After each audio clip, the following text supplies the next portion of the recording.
আসসালামু আলাইকুম প্রিয় বন্ধুরা, সবাই কেমন আছেন? আশা করি সবাই ভালো আছেন। তো আমরা এখন আছি কবরস্থানে। আমার একটা দাদি মারা গেছে আমার বাড়ির পাশে, আমার ঘরের পশ্চিমে। তো দাদি মারা গেছে, দাদিকে এই দুনিয়ায় যতদিন খাইছে অনেকে এই দুনিয়া হতাই দিয়ে আসবো। তো কি বলবো আপনাদের কাছে, দুঃখের কথা। আমাদেরকে জিজ্ঞাসা করতো, কবরস্থানের ফাঁসি দিয়ে রাখেন, কবরস্থান কবর করছে কোনো, ওই যে এটা না, হ্যাঁ হ্যাঁ রাখতাম। তো আপনারা দেখতেই পাচ্ছেন আমরা কবরস্থানে আসলাম, রাখবো বাস টাস সাথে কিছু। তো আমরা বড়ই পাঁচশো হইলাম।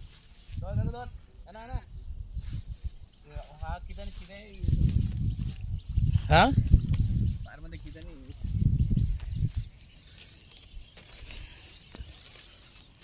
আমরা বাস এখানে কবর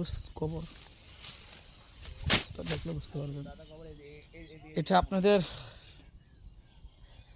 আপনাদের মেন কবর। এই কবরটা আপনাদের মেন।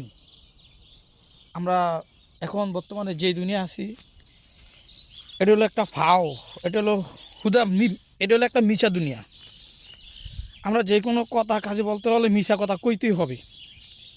অনেকজন একটা বিপদে পড়লেও মিছা কথা বলতে হয়। কেন মিছা কথা বলা কোনো পাপ না, মিছা কথা বলা জায়েজও আছে। আপনি মিছা কথা বলতে পারবেন, আপনি একটা বেশি গভীর মনে করেন যে একটা গভীরে একটা বিপদে পড়ে গেছেন গা, আপনি এটার থেকে বাঁচতে হবে, তাহলে তো আপনি এটা বলতেই হবে।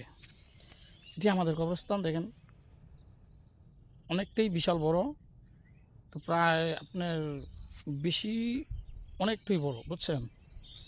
এটা আপনার চারিকোষে দিয়ে আমি আপনাদেরকে কিছু দেখা যাচ্ছি, বুঝছেন। এই দিক দিয়ে একটা ওয়াল ছিল, ওই ওয়ালটা পড়ে যাও না, এই ওয়ালটা ভাঙ্গে লাগছে, ভাঙ্গে আবার ইট রাখছে, ওই দিক দিয়ে আরেকটা আবার ওয়াল করবে। তো আমরা বর্তমানে আছি, গাড়ি নিয়ে আসছিলাম আপনার ওই যে আমরা বাঁশ, বড়ু কাঠা, পানি, রেসুন, কুড়া, মানে এগুলো আমরা নিয়ে আসছিলাম। তো এখানে হলো আপনার শিশু বাচ্চা, যেগুলো বাচ্চাদের কবর, এগুলো বাচ্চা। কিছুদিন আগে আমার একটা বাগনি মারা গেছে, বাগনিটার এবারে এখানে তাই জায়গা।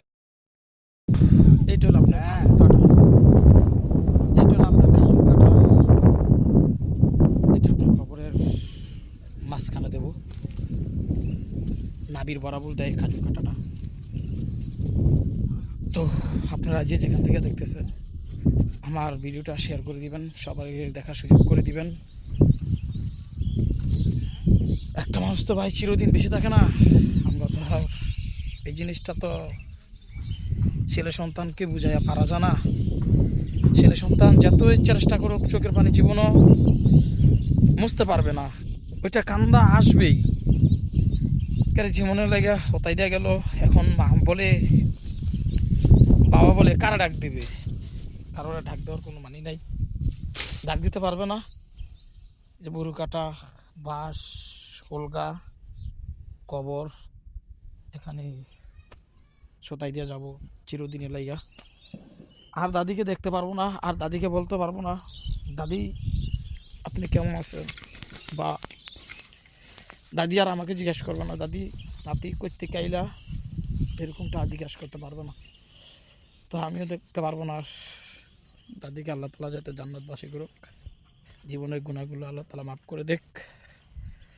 তো আপনারা সবাই ভালো থাকবেন, সুস্থ থাকবেন, আর ভিডিওটা বেশি বেশি করে সবাইকে দেখার সুযোগ করে দিবেন। একটা এই ভালো কাজটা যদি আপনারা করতে পারেন, তাহলে আপনাদের জীবনের গুণাগুলো আল্লাহ তালা মাফ করে দিবেন, সবারই দেখার সুযোগ করে দিবেন। আস্তে আস্তে মানুষজন আসবে, আইসা দেখবে কবরস্থান আসতেছে, লাশ নিয়ে আসবে এখনই।